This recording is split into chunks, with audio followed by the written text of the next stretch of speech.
afternoon, everybody. Depending on your time zone, right? I'm greeting you West African time. So good to have you. Welcome to this webinar, right? We're going to be looking at the role of artificial intelligence, how it affects marketing generally. All right, so I'm very glad that you are here. I can see some of our speakers already with us.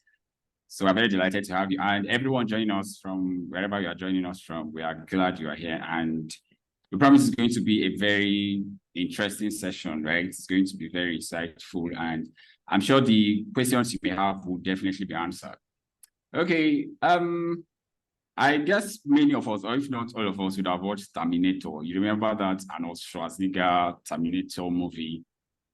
I think thinking back, that was my first introduction or knowledge about artificial intelligence, right? Because it seems as if whatever seems to going to be happening in the real world sometime in the future, somehow the movies capture it maybe plenty years before, right? So it seems like the movies predict our future.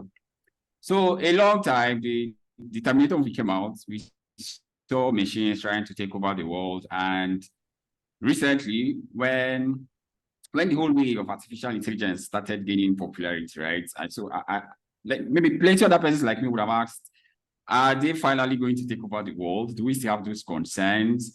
Will we get to a point in this life that machines, as they try to defeat in Terminator, will try to take over the world?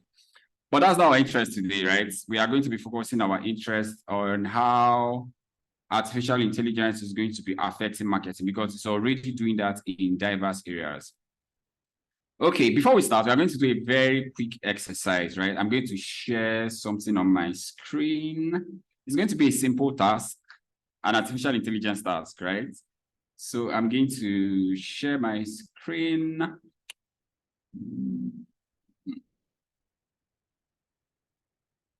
Okay, let me know if you can see my screen, please.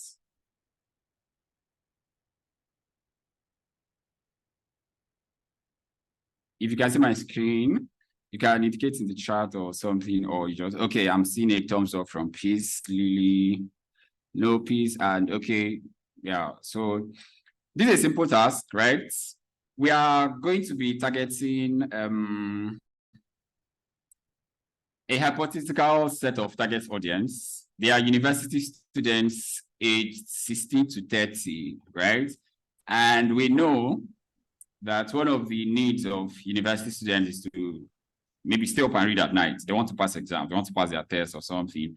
And we have a product. This product is promising that it will help the students stay up at night, and in the morning, they will not feel like they have not slept. Okay, so that's the promise of the product. Stay up at night. In the morning, no hangover. You will feel good as though you slept all through the night, even though you were awake and reading. So we are going to head over to ChatGPT, right? You are going to prompt ChatGPT to write a prompt you are going to prompt ChatGPT to write a copy that sells this product. So this is what we are going to be doing. We are going to be comparing the feedback we are going to be getting from ChatGPT, whether are we going to be having similar copies across board, or is it going to spice it up across the different responses we'll be having?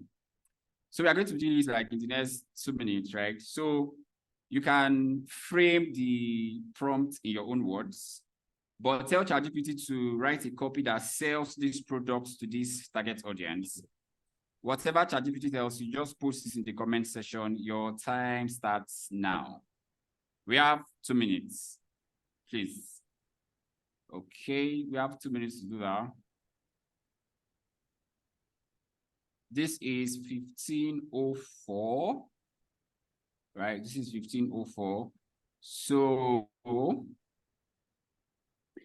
yes, please. We have a target audience, university students aged 16 to 30. We want to sell a product that helps them stay up at night and read, but in the morning, they will not feel like they did not sleep. They will still feel very alert, right? And head over to ChatGPT, prompt it to write a copy that sells this product. Whatever the copy is, just paste it in the chat space so that we will see the responses. The aim is to see how, I don't want to say how intelligent it is, whether it's going to be giving us the exact same copy for this product, or whether it's going to be approaching the task in different ways, right? So let's do that, please. Once you are done, head over to the chat and let's see what you have.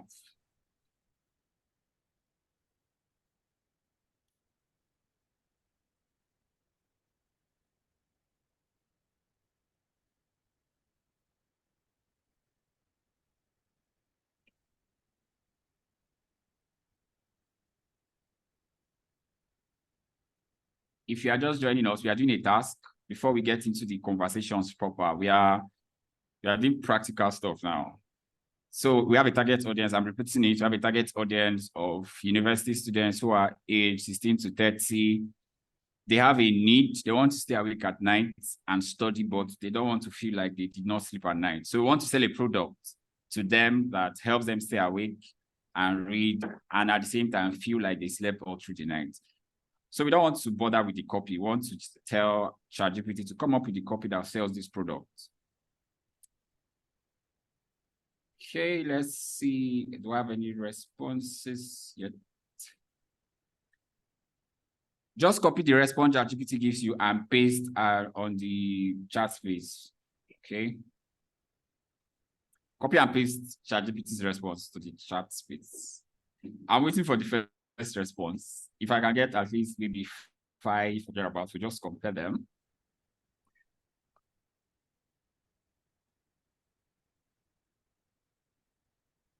Okay, we have a first response. Let's have more. We'll just compare the responses and see whether they are all similar or whether it's approaching the copy through different perspectives. Okay, we have 2 responses now.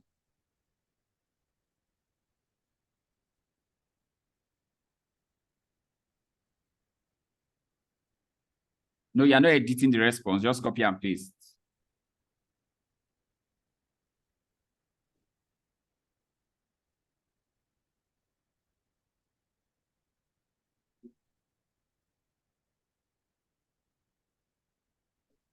We have 2. I need 3 more. We'll just compare them, then we'll continue with this session.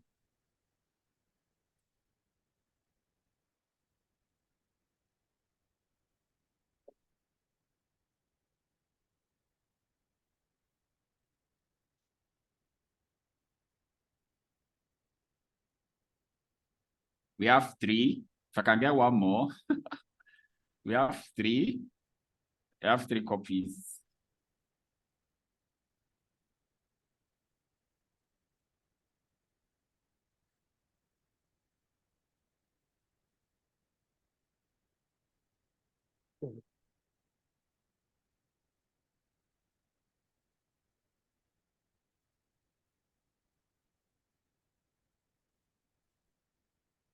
Okay, we have 4.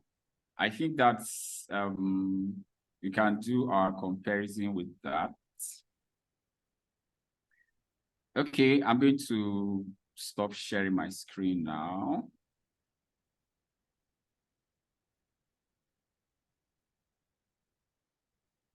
Okay. Let's see the first one very quickly, right? Okay, the first one is introducing Night Revive. The product name now is Night Revive. I think that's interesting. Night Revive, right? The solution designed for students aged 16 to 30 who prioritize academic success without compromising daytime productivity. With Night Revive, staying up all night to study becomes seamless, eliminating morning fatigue and the need for daytime naps rather. Night Revive's advanced formula ensures sustained alertness and mental clarity, enabling students to optimize late night study sessions, say goodbye to the grogginess that typically follows sleepless nights, and embrace a refreshed start to your day. Why settle for less where you can achieve more with Night Revive, elevate your academic performance, and maintain peak productivity around the clock? Choose Night Revive, where nights are for studying and mornings are for conquering the day. Okay. The second Go on. Are you tired of sacrificing sleep to keep up with your studies? Do you often find yourself struggling to stay awake while reading late into the night? Say no more. Our innovative product is here to change the game. With our specially formulated solution, you can stay awake at night and read without feeling like you've lost sleep. Our secret blend of ingredients will keep you alert and focused, ensuring that you can absorb every word of your study materials without any drowsiness. Don't let fatigue hold you back from reaching your academic goals. Join countless students. Someone is talking, please mute. Right, join countless students who have already experienced the benefits of our product and take your study to the next level. Say hello to late night study sessions without the struggle. Try our product today and unlock your full academic potential. Okay, I'll take the second to the last one. Introducing Night Owl. Okay, Night Owl, I like the product's name. Night Revive, I like the product's name. The ultimate study companion of night owls. Say goodbye to sleepless nights and hello to productivity. Designed for university students, born in the midnight oil. Night Owl provides a burst of energy without the crash, keeping you alert and focused for those crucial study sessions. With each specially formulated blend, Night Owl ensures you stay awake, sharp, and ready to conquer any assignment or exam. Don't let sleep get in the way of your success. Unleash your inner Night Owl. Okay, I'm going to stop reading. I'm just going to get few feedbacks from us. You like the few that we have gone through, do you think it did justice to the audience need? Was the copy captivating enough to possibly inspire that audience to take an action based on the information that was provided for it to work with? The target audience 16 to 30, they have need to stay awake at night and study without feeling like they did not sleep in the mornings. So what's our feedback, please? Do we think that the response, was it good enough? Was the copy good enough to address the pain points of this target audience? I just want to get a few feedbacks, then we go ahead, right? Anybody can unmute and talk. Thank you.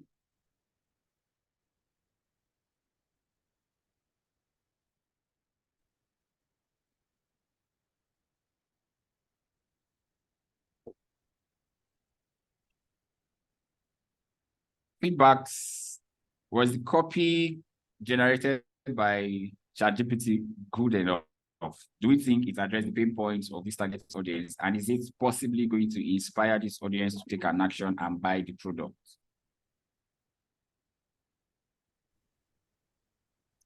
Hi, can you hear me? Yes, I can hear you. Okay, my response, but I think I should just speak. I think it's very generic. It doesn't have the connection, and I don't think that our target audience would read this and be compelled to purchase the product, or even I don't know, to take out their money. It may spark a little interest depending on how tired they are, as students and what they really want. But I think this is so generic and it might not really speak to our target audience the way we would want.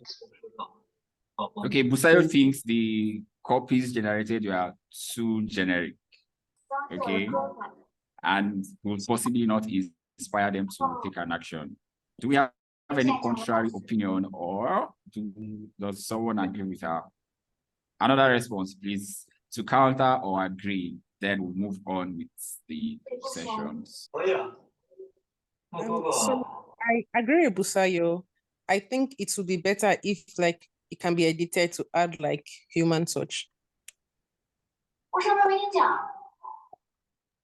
Okay. Felicity says she thinks that it's, instead of going with exactly what ChatGPT has generated, it also needs the human attributes to maybe do some sort of personalizations and all that. So she's advocating for a partnership between artificial intelligence and human intellect, right?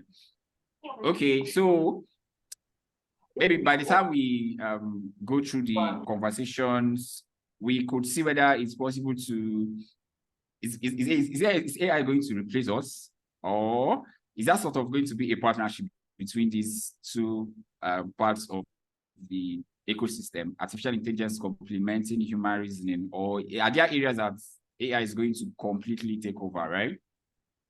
Okay, so we are going to be heading into the conversation straight up right now. And our first speaker is Tommy, right? We are going to, the introduction will not be done by me. Someone will do the introduction, or a media will do the introduction, and Tommy will take us on some areas, right? He will do the introductions before he goes on with the conversation. So sit tight, bring out your notebook and your pen, okay?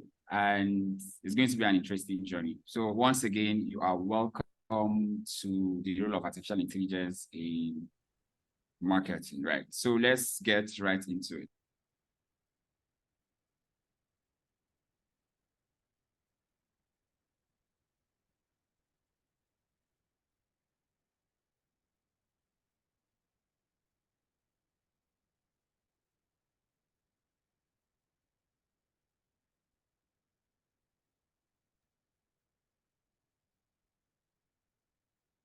While the video, okay, the video will play very, very shortly. All right.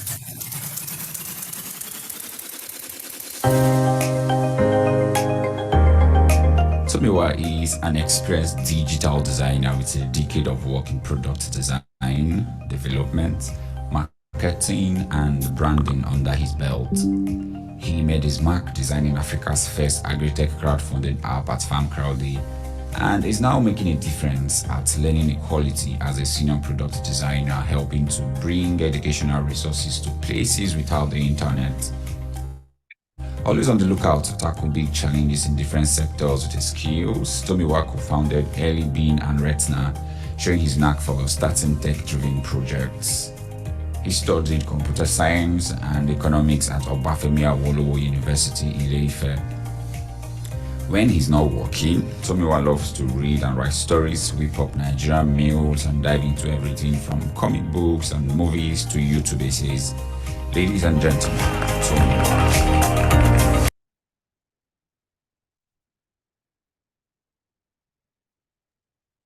Yes, Tomiwa, the floor is yours now, please. You can go ahead and... Hello, everyone. My name is Tomiwa. Thank you for the very nice introduction there. Yeah, how do I get started? So AI and marketing, for me, I feel like it was a synergy that was always going to happen sooner rather than later. And it's very funny when people say AI is coming for our jobs and whatnot. And there's something I like to think, which is, it might sound a little smug, but I think it's the truth.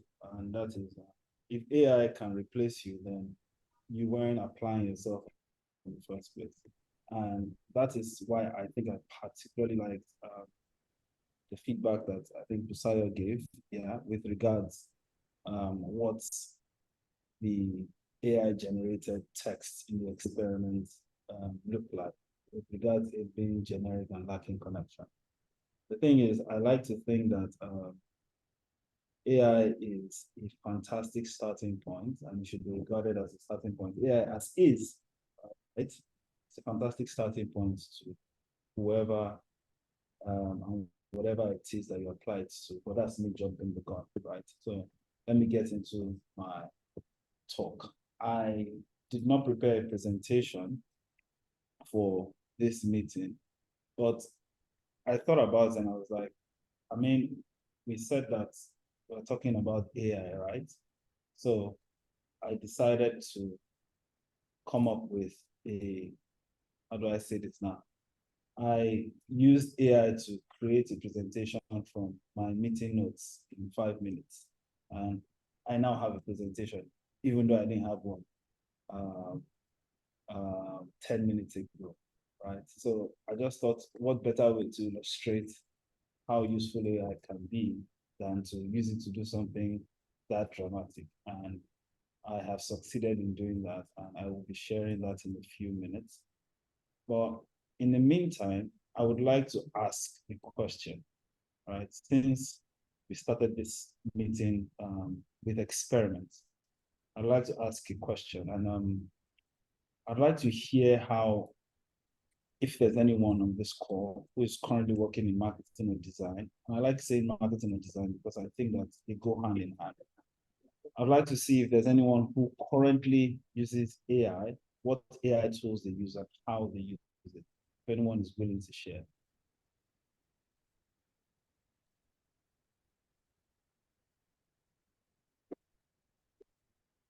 Anyone taken? I wouldn't mind you sharing it in the chat. You don't have to come up on the call.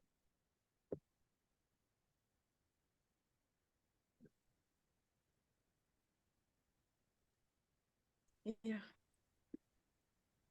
Yes, please. So can I go ahead, please? Yes, please. Okay. So my name is Felicity. I work in marketing. I'm a content writer. I use ChatGPT to generate like content outlines, maybe like the structure. Then I have to edit and give it the connection I want, because I realize that when I generate content with ChatGPT, it just feels like something that I won't even want to read. It just feels so out of place. So I have to sometimes start trying to edit it. And there are some days when I'm not even in the mood for all of those things. I just depend on my own self, because there are some times when it gives me results and I'm like, you can't be serious. So I use AI, but I try to like blend. I like that. And is there any other takers? Anyone else wants to share as well? Okay. In that case, if you don't mind me asking, other than ChatGPT, do you use any other tool? For writing, no. I'm starting to use Gemini now, but most of the times it had always been ChatGPT. And with ChatGPT, have you used the ChatGPT 4, the paid version, or it's just been the 3.5? It's been the 3.5 or 3.0, I think. Thank you very much for sharing. Jonathan, I see that you use ChatGPT and personal AI. I didn't even know that WhatsApp had a personal AI. Forgive me ignorance. I don't use the app, to be honest. And back to Felicity's point, and back to my point. I think right now, the way AI is built and is developed, it is a fantastic way to start things, to start projects, to start. It is a great. I personally use my AI tools as like an idea trigger or an idea refiner, right? I don't depend on it to do the bulk of the work for me. And I think more people need to embrace it, primarily because it essentially speeds up your processes. That's how I see it. So Yeah.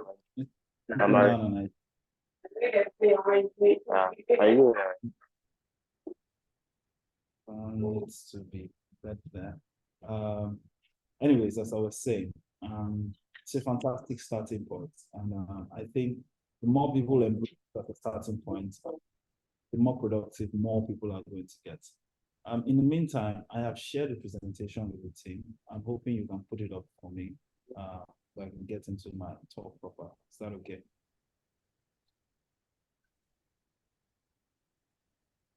Will that be possible, or should I just get into it? All right, sure, we'll get to it.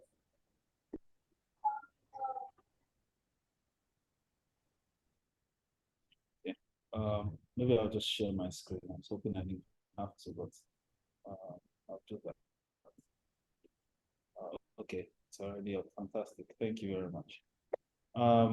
So yes, like I said, AI is revolutionizing marketing strategies, from personalized recommendations to optimizing campaigns, and we are here essentially to explore all the possible ways that AI is changing the way marketers do marketing. Next slide, please.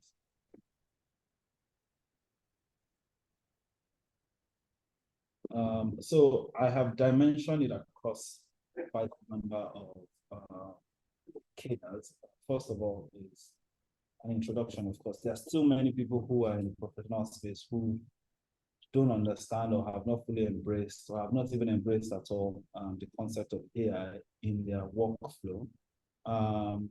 And these are there's a huge category of people that I like to think of as almost like a market in a sense, in that they don't realize how much more efficient AI can make them, and they can be sold to. So even within, you know, the marketing industry, marketers can sell to other marketers, optimize ways to do their work, right?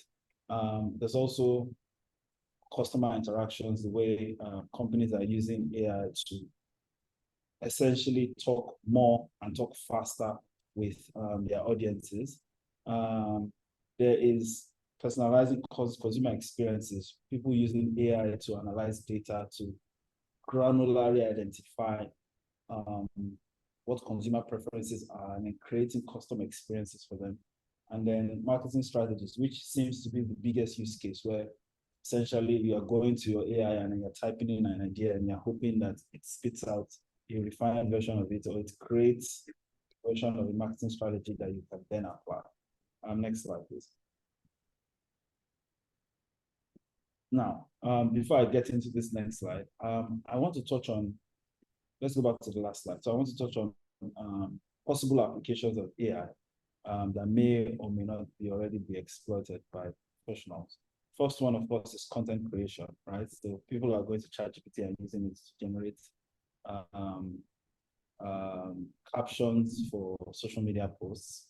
People are using it to generate ideas that they can then flesh out. And people are using it to generate copy for their websites, right? And in the content creation space, the possibilities are endless. And the reason why I asked earlier about whether or not Felicity was using GPT-4 was that GPT-4 then expands what you can do, because GPT-4 uses the DALL-E engine to allow you to create images as well. So you can essentially turn ChatGPT into your social media staff, where it's generating the image, it's coming up with a copy, it's coming up with a strategy, it's coming up with the time that you need to post and whatnot. So it's done everything. And then all you are doing as a human being is to either refine the idea or feed it with the initial idea or feed it with the data that it can use to come up with a more granular approach or a more granular strategy across all these things that are generating for you. There's campaign optimization, where you can use AI to find the best channels or the best audiences or the best times or the best formats for your marketing campaigns. Again, very dependent on the data that you have available. If, for example, you run an e-commerce store and you've been selling for 6 months and you have a list of users, have a list of transactions, you can feed it into your AI engine and tell it, you know what, I just want to know, what do people buy most? Or when do people buy the most? Or where do people find me from the most, right? So I use AI to optimize how you sell, when you sell, where you sell, what width you sell with. Then, of course, there's a customer experience side of it. Am I missing something? Okay. So there's the customer experience side of things. So speaking to personalizing consumer experiences, it can go from installing a chatbot on your website. So every time someone comes to your website with a complaint, they speak to an AI chatbot and they don't even know the difference between the AI chatbot and the human being. So it reduces the number of interactions your staff has to, deal with on a daily basis, right? It increases the number of people you can simultaneously talk to, because imagine you had 3 customer care staff and you have 1,000 customers that are calling you every day. Obviously, your drop-offs will be very high. But when you have a chatbot that can simultaneously handle 3,000 conversations at one time, you have optimized the customer experience by default, right? And at the very worst case, if for whatever reason AI isn't able to meet the need of everybody who is reaching out to it, at the very least, is meeting the needs of so many people that, for the few or for the odd person who it's like, okay, this person is not answering my question, you can then afford them to a human being. So you optimize your sales cycle, right? And then, of course, there's a social media management side of things, which I've already kind of touched on, where from everything from generating ideas to content to copy. So please, let's go to the next slide. Now, like I have kind of touched on, a lot of marketers are leaning very heavily on the content or the copy or the creation side of things. And they are not doing a lot on the strategic side of things, right? And it would be great if more people understood that at the very core of a lot of the AI tools that we're using and are very popular today, right? They are learning, they are learning models, right? They learn based on what you feed them, right? And right now, a lot of GPT, GPT-4, and the like popular AI models lean or perform very well with text-based outputs, because for the most part, that is what they have learned, and that's what they built those models on, right? So they've consumed information on the internet, from Wikipedia, from Twitter, from wherever, and then when you ask it to do something, for a social media post, of course, it's consumed, I don't know, 10 years worth of data on Twitter. So it will tell you, it will give you something that it thinks will perform optimally on that same platform. But like I said, on the strategic side, then the onus lies on the marketer to then create scenarios or create custom AI agents, as the case may be, where we are feeding it with data, just like the illustration I said earlier, where you take your customer data from your e-commerce website, and then you throw it into the AI and tell it, you know what, how do I sell to these people? You can enhance your segmentation by saying, okay, you know what, who are these people? Okay, so there's your male buyers and the female buyers. Maybe here you say, there's your late buyers and there's your early buyers, there's your early adopters and there's your late adopters. There's the people who only buy when the products are on sale, or there's the people who buy immediately the products come out. Patterns that you might not be able to see with your eye, right in your raw data, AI is able to extract it based on your prompt, of course, and based on the data that you feed it, and give you insights and strategies that you can use to optimize your marketing and your sales, as the case may be. You can also use AI to do market research. Right now, these models can be very tricky to work with, because you tell it to do research, and in some cases, because of how their prompts or how their prompt engineering works, they will hallucinate data. And we need to be very careful with trusting, especially when you're asking data AI to come up with research or to give you specific figures and whatnot. You need to be careful. But like I said, if you think of it as a starting point, it increases and it optimizes the speed at which you can do things, because AI will read a PDF of a report in 1 minute or 2 minutes, where it will take you a week or two to digest, if that's the only thing you're doing.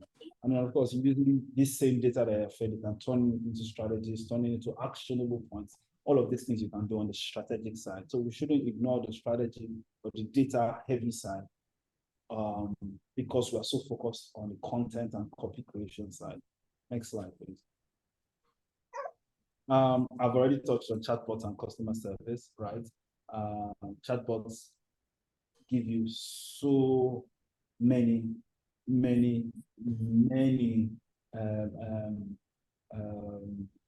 possibilities. Thank you.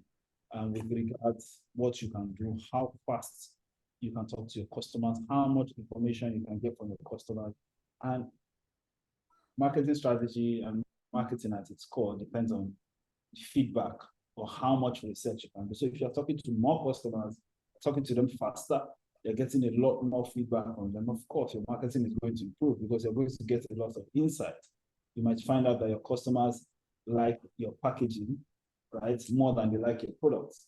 You might find out that your customers prefer to buy in store than buying online. You might find out the vice versa holds true. And all of these things you can then put into your marketing strategy and say, okay, you know what? My customers prefer to buy in store, and I need to make sure that they're in every Ebano or every Spa store within a 10-mile radius of wherever my customers are, right? Those kind of insights you can get by applying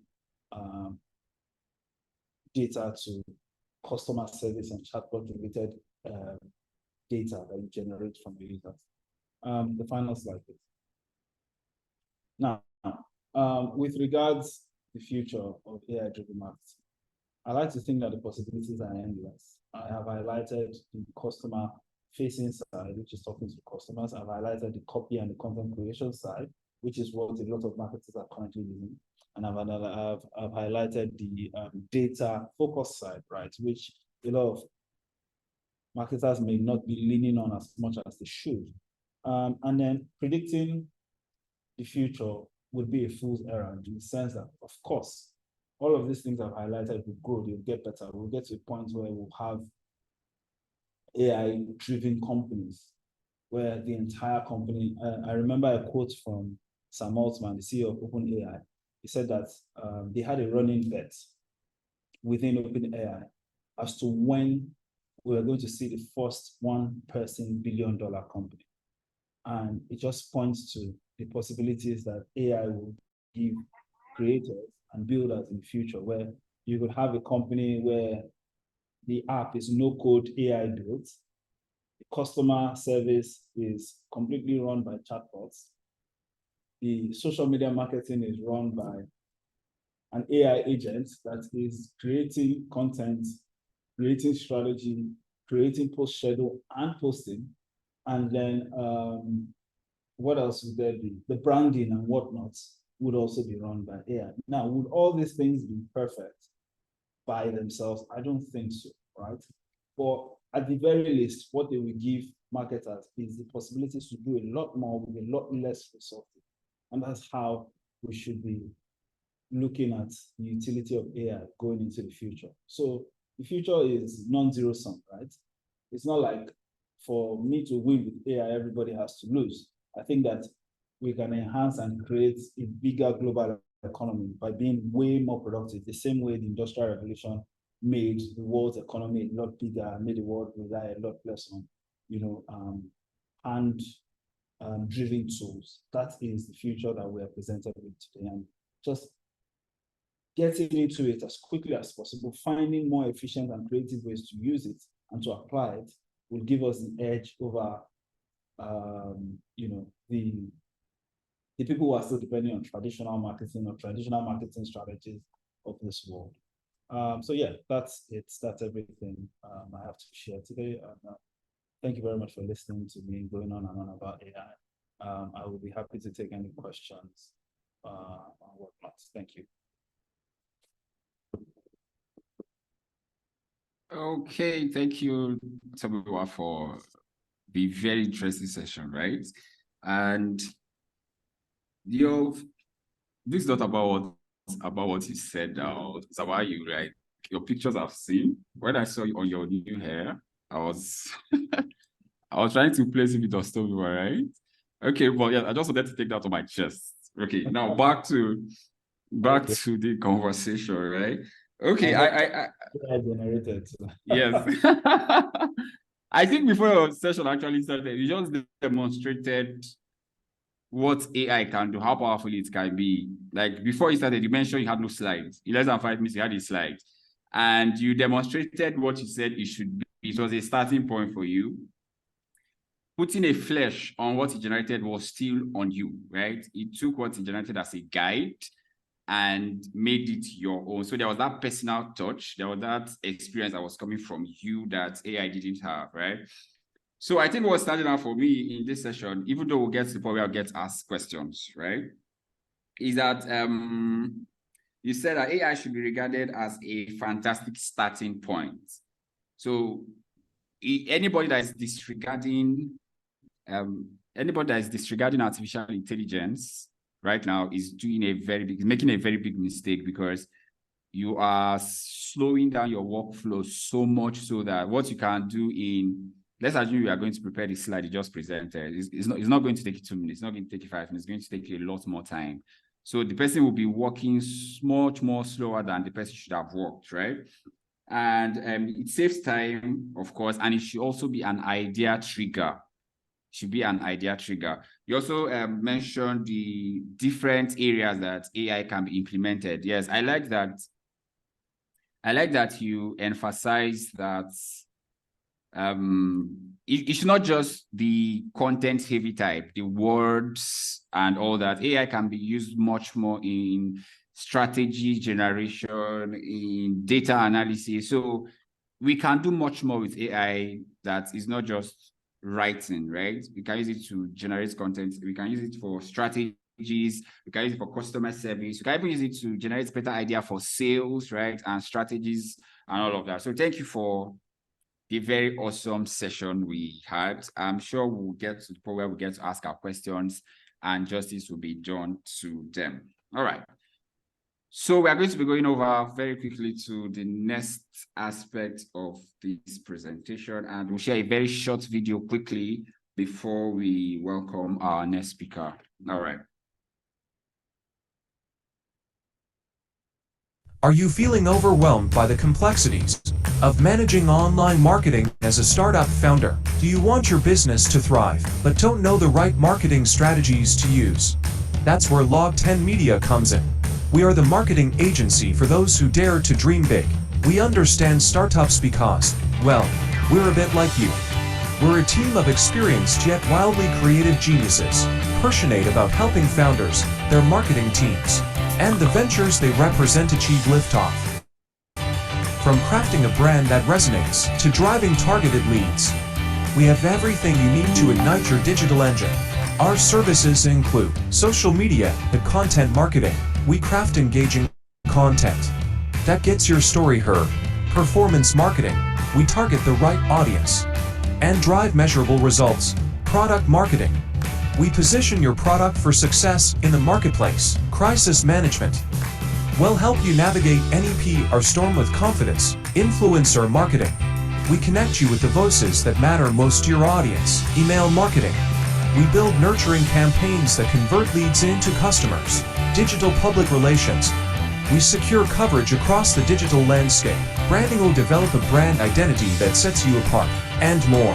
When you partner with Log10 Media, you get multi-channel mastery. We orchestrate seamless campaigns across traditional and digital media for maximum impact. Global reach. We support content creation and posting in 5 languages, breaking down geographical barriers. Award-winning design. Our creative team will bring your vision to life with stunning visuals. Data-driven decisions. We'll provide actionable insights to guide your marketing journey. Schedule a free consultation with us today.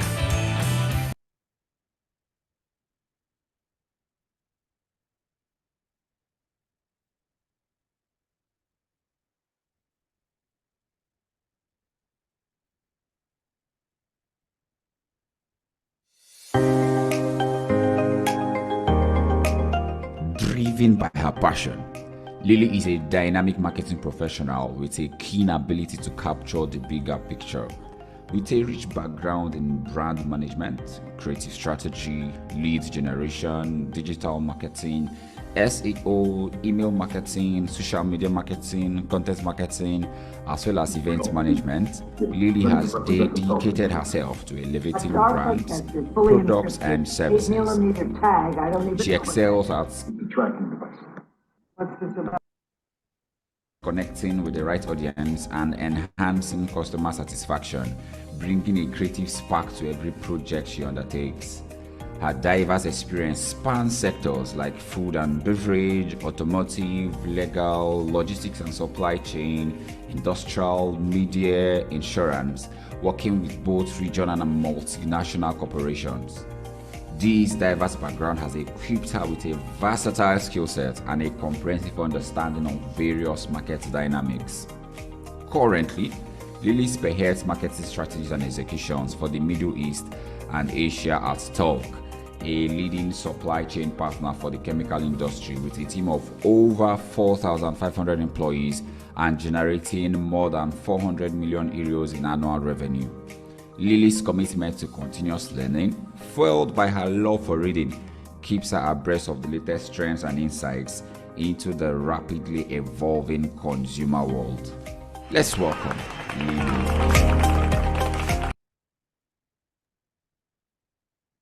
Hi, hello everyone. Thank you for that beautiful introduction. Thank you also, Tomiwa, for that insightful presentation. And just to jump in with my presentation, I wouldn't waste much time. I believe the subject of AI has been a topic of discussion across various industries, and our industry, marketing, hasn't been left out. So today I'm going to be touching on a few subject areas or questions and then addressing the pros and cons around that. So We will be exploring the intersection between AI and marketing, and then also identify a few of the areas that AI is shaping, as well as look at some of the areas also that AI is negatively impacting. With that being said, I will jump into the presentation.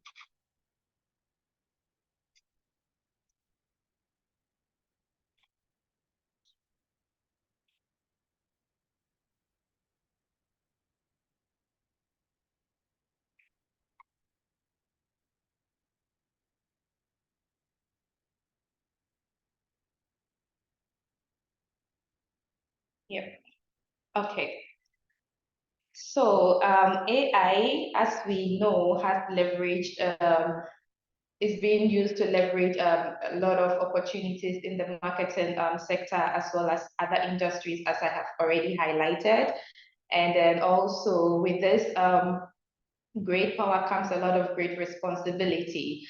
So as we leverage AI to unlock new potentials, we must also navigate the ethical challenges to address job displacement. We also need to ensure the fairness of it, and then data protection issues. We also need to strive for transparency when it comes to consumers.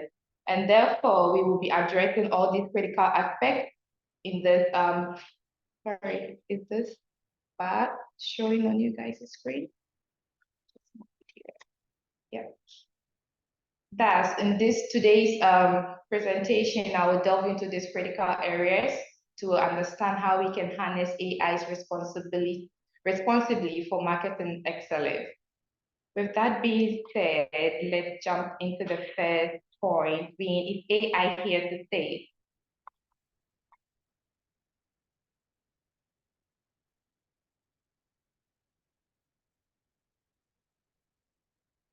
So what is the market currently telling us?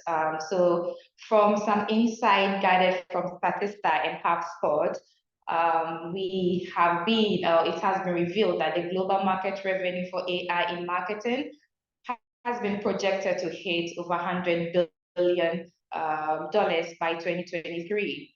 And then the adoption of AI in our industry has been moving at a faster speed. So a survey done by HubSpot for over 2,000 marketers in the USA revealed out of these 2,000 participants, 63% of marketers revealed that they are using AI to make content, and the content that they use AI for performs better.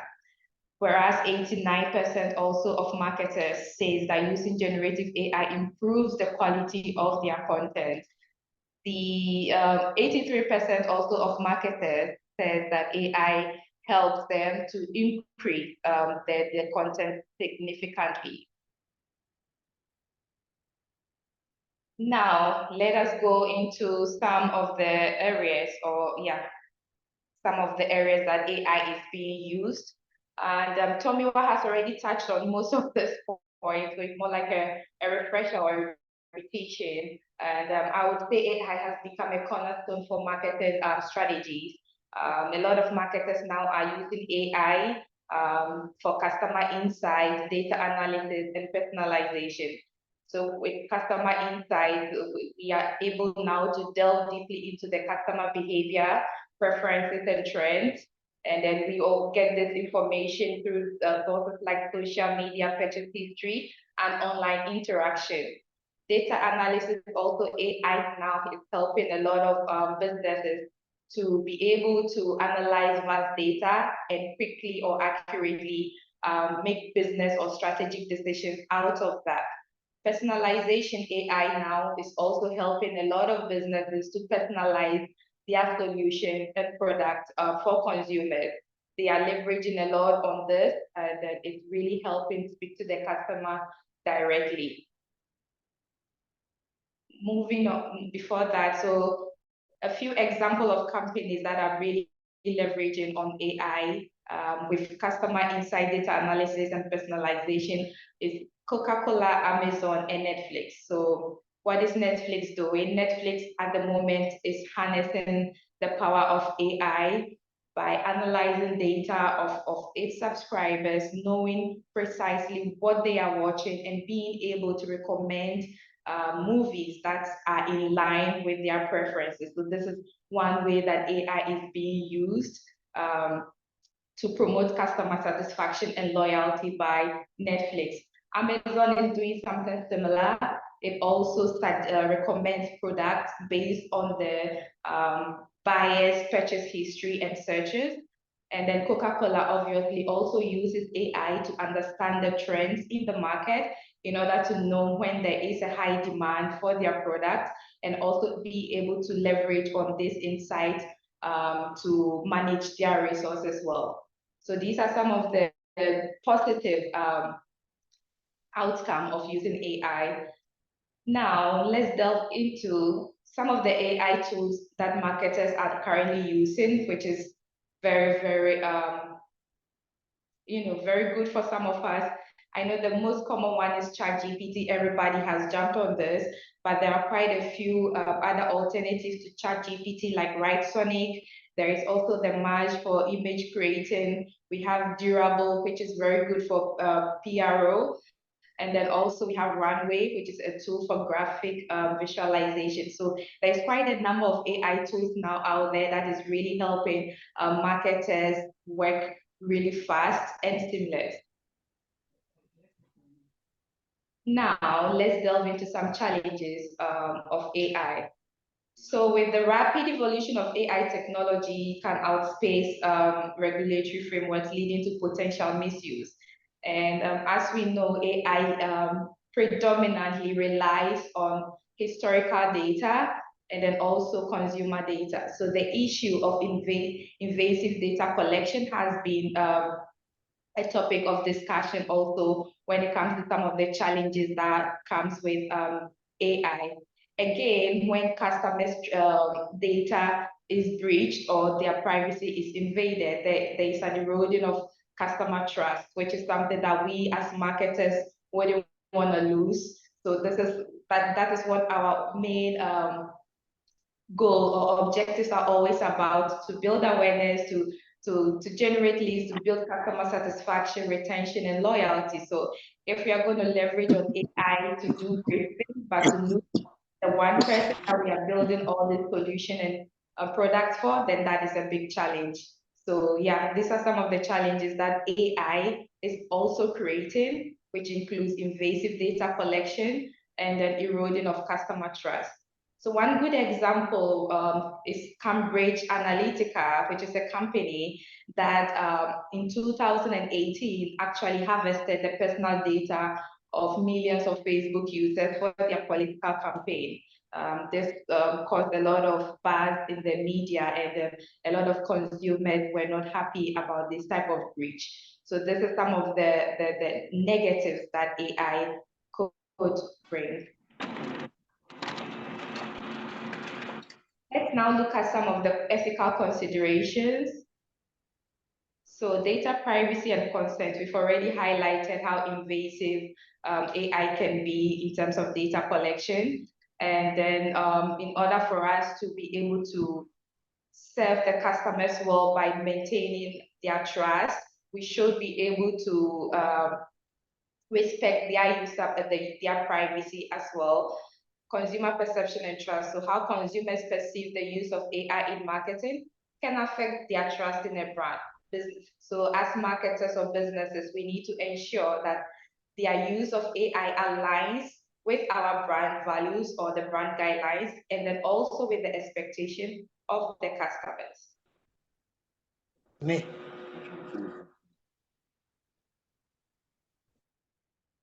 Now, I will jump on to the second question or topic, which is actually one that interests me the most and has been a topic of discussion among my peers, whether AI is here to replace our jobs, or is AI actually a threat to our jobs? So now let's look at whether indeed AI is a threat to marketing jobs or any job at all. Prior to this webinar presentation, I did a bit of research online to see the conversation going on around this particular question. And indeed, I discovered that a few of our people, being marketers, are quite alarmed by the rate at which AI is performing most jobs, and they are quite scared they may lose their jobs. So that has also been emphasized or validated by a research that was done by Neil Patel, one of the great marketeers out there. Out of 1,000 digital marketers surveyed in the USA, 55.5, which is almost 50%, believe that AI is going to replace their jobs very soon. So this is quite alarming. And what are some of the job areas, or what are some of the tasks that AI is going to replace? So AI is now replacing jobs that are very repetitive in terms of data entry and data processing. AI is also now replacing jobs that usually are being made by judgment or decision. So AI is now speeding up the process.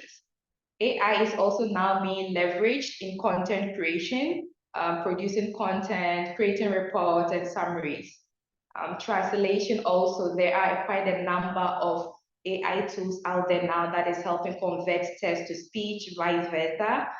And then also customer service, as Tomiwa highlighted earlier. So we have the likes of the chatbots now being used to respond to customer inquiries in real time, and then other automation processes that has been implemented or integrated into systems that is helping customer satisfaction. So these are the areas, or these are few of the touch points that AI is being leveraged when it comes to marketing jobs. If you ask me if indeed AI is going to replace our jobs, I personally would tell you no, because AI isn't a replacement of human creativity, but rather a tool to enhance it. And what areas are there that AI cannot, take over? I would say cultural sensitivity and awareness. As marketeers, anytime we create our campaigns, we try to build that emotional connection or emotional intelligence around our content to serve the people or the demographics that we are targeting.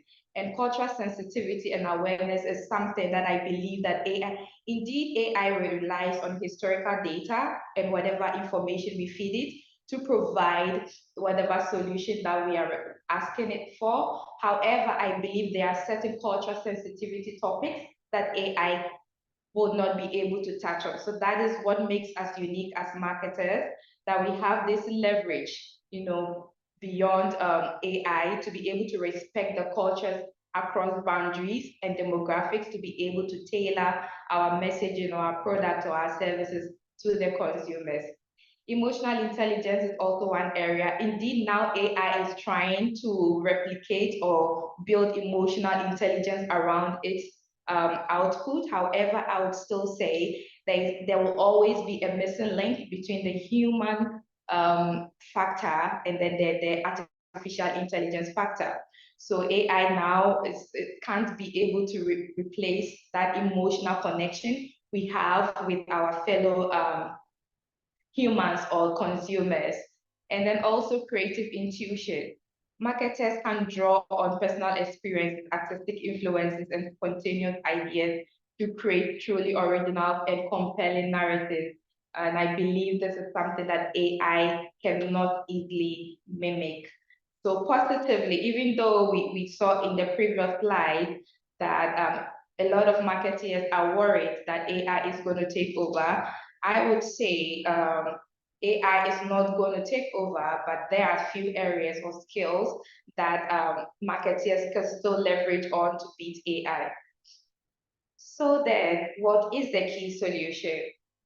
I would say we should rather get AI to work for us than against us. And how are we going to do that? Is to stay informed about the industry. We should keep track of how AI is being adopted in the field and the type of jobs that AI is performing, like the few examples that I showed earlier on. In this way, we'll be able to position ourselves greatly and be able to know what is happening and how we can, leverage on whatever is happening at the moment in the industry. Also, as highlighted in the previous slide, there are certain skills that AI is still trying to learn, and therefore, which is the human-centric skills. So for marketeers, one main thing AI can do is to provide a customized solution based on the customer needs. And this is more in relation to the cultural sensitivity that I had mentioned in the emotional intelligence aspect. So this is one thing that we can hold on to and say, okay, this is something AI cannot do, and therefore we are still very important and we can deliver on this aspect. And one other important thing I would like to highlight or be able to say that we can use to address the concerns of job is gaining knowledge in the areas complementary to AI, so such as data analysis, machine learning, and coding, ethics in technology. So understanding how AI works, we'll be able to work alongside AI-powered tools to make us invaluable. Moving on to the third question, bias and discrimination. So how can we ensure that AI algorithms are fair and unbiased? With this one, I would like to share a few examples of how AI has been biased in the past years. So in 2018, Amazon's AI recruitment was very biased against women by only showing job vacancies to men. Again, also in the same year, Facebook was discovered to be showing advertisers only targeted ads based on certain race, gender, and religion. I personally had an experience with this as well when I was creating an ad for a specific region. So there was kind of a restriction on what I could do with that. I had no idea it was the algorithm or the AI at the time, but now that I have done the research, now I know what had happened back then. So Facebook and Amazon in 2018 were very discriminatory with their AI tools. Also, cultural racial insensitivity in campaigns. Microsoft has this chatbot on Twitter called Tay. So because AI picks on the information that we produce or information that we provide, it kind of doesn't know the difference between the positive and the good. It just sums up everything and processes that data. And that was one good example that came out from this Tay in Microsoft Chat, whereby it learns racially insensitive materials and what was being racially offensive, using racially offensive language in its user interaction. And then also another good example of where bias has been identified was through a survey that was done by Joy and Timit in 2018, where they realized that certain AI tools only show, or there was less facial recognition accuracy for women and people of darker skin tone, leading to biases. So a few AI tools that a lot of consumers are now using is the facial recognition tools, especially on Twitter, on TikTok, on Snapchat, and all the other social media tools. So this study revealed that most of these facial recognition tools were kind of biased towards people of darker skin tone. And then the third point I would also like to highlight, which is kind of similar to the Amazon and the Facebook one also, was that Google algorithm also showcased that the jobs in the STEM, like science, technology, engineering, and math, were predominantly shown to men than women. So this is just a few examples of how AI is being used to discriminate and also serving as a bias. And how can we ensure we have fairness when using AI? I believe one aspect would be through diverse data training, which is to incorporate the range of data to prevent the algorithm from learning discriminatory biases, such as the Microsoft Chat Tay that uses used to interact with users with foul languages, and also continuous monitoring. So regularly we have to review the AI decisions, signs of bias, and adjust the algorithms as needed. ethical practices is also very essential. So adopting the right frameworks and standards that emphasizes fairness and non-discrimination in AI is very critical. And with the Facebook example that I gave earlier, so Facebook took actions on that and has updated their algorithm now. So now they have a vast range of targeting, and there is no longer discrimination in terms of who you can target. And in that aspect also, they also penalize companies now trying to only restrict their ads to certain regions. Again, I faced that challenge also when I was trying to run a campaign specifically towards just one region that I was targeted. Facebook sent me a warning that I was being discriminatory, and that's the exact word they used in their notification. They said this is discriminatory, and that is non-compliant. So yeah, that's one way of that is how they are trying, or how they have taken back the criticism and then worked it into their current AI platform. Now I'll touch on data privacy. This is very, very important to every one of us, because not just as marketers, but as consumers as well, because at one point we serve as consumers. And I believe when our information is being used out there, it kind of raises a lot of concern for us. And so let's touch on how we can protect, or as marketers can protect user data, and how we are going to use it. Consumers care about their privacy, as I have earlier highlighted. And the one study by the International Association of Privacy Professionals that was done globally with also over 2,000 participants revealed that 68% of consumers throughout the world said they are either or somewhat very concerned about their online privacy. And what are they concerned about? So more than 80% are concerned, or are saying that they are likely to stop doing business with a company that becomes a victim of cyber attack. Also, only 20, so globally, only 29% of consumers said that it's easy for them to understand how well company protect their personal data. One example that I would like to share on this is Strata Heat Map and Sensitive Location. So Strata is like a fitness app that consolidates user data, and then they had a breach in their platform, whereby this is actually an app that is used in the USA. So they had a breach in their platform whereby it kind of exposed the secret military bases in the US. So this is some of the most alarming outcome of using AI. And now, how do we protect ourselves and our consumers? So we have to ensure that we have data security measures, and also data processing agreement, as well as transparency. With data security measures, we need to implement robust security measures to protect our user data from unauthorized access.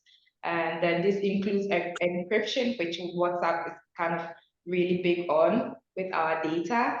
And then also ensure, when it comes to data processing agreement, we need to ensure that the third-party vendors or cloud service adhere to the data protection standards, like the GDPR regulations and the other agreements. Again, it comes to the third point I would like to highlight is transparency. The previous point, in the previous slide, we noticed that the customers are saying only 29% say they understand or know how well a company protects their personal data. So transparency is very, very important to consumers.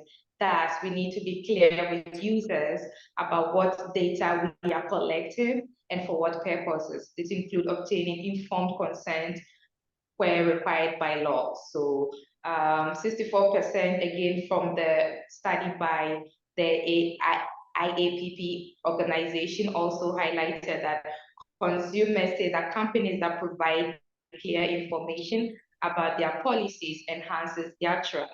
And this is what we are all aiming for: consumer trust, brand loyalty, and retention, as well as satisfaction. So it's very important for us to build a trust of our consumers by not breaching or invading their privacy.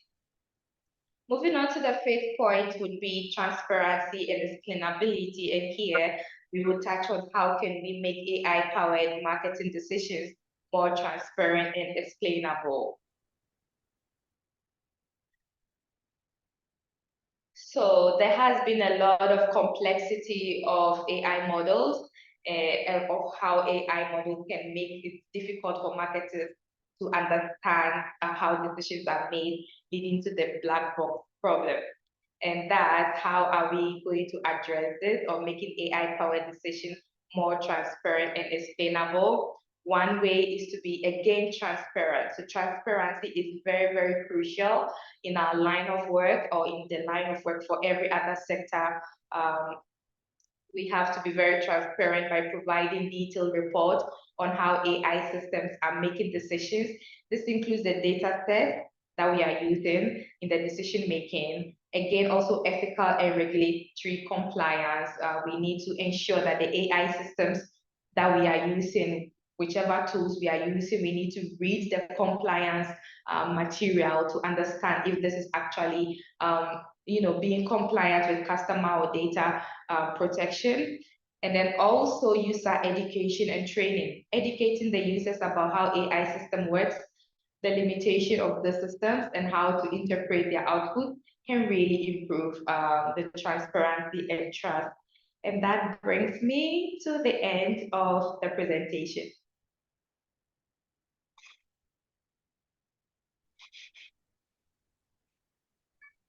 Wow, thank you, Lily. You're welcome. Thank you, Lily. That was an amazing presentation. I think everyone here would agree. It was a fantastic presentation, and we have learned so much. We're going to have questions. Sorry, say again. I hope my presentation wasn't too fast, because I cannot speak fast. Okay, no, I think it was just okay. And I'm sure we Oh. have all learned a thing or two. So we'll definitely have questions. So we're going to save those questions for the panel session, where I'm sure everyone would have a lot of questions to ask you. I like the bit when you said that we should let AI work for us and not against us. I think that was the point where you were talking about if AI is going to replace job roles or not. So it's very crucial to understand that this thing can actually work for us and not against us, right? So I'm sure every one of us has questions for Lily, but stay pumped. We're going to come in with those questions when we have the panel session. So we're going to just play in a short video, and then afterwards we'll welcome the next speaker. So stay tuned, everyone. If you have questions, you could begin to put them in the comments section. You could begin to put them in the chat box, so that we can just collate those questions and then have them up at the panel session. So meanwhile, we'll just play a very short interlude, and then we'll welcome our next speaker.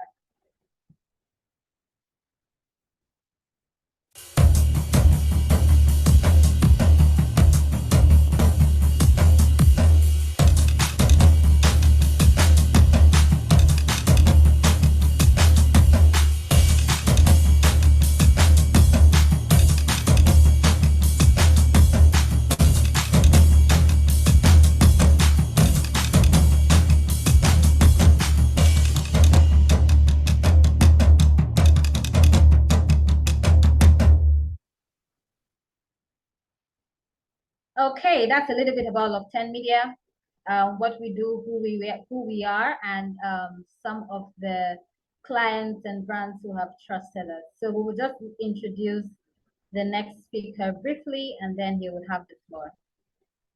The next up will be a brief introduction about our next speaker, Nana Eze.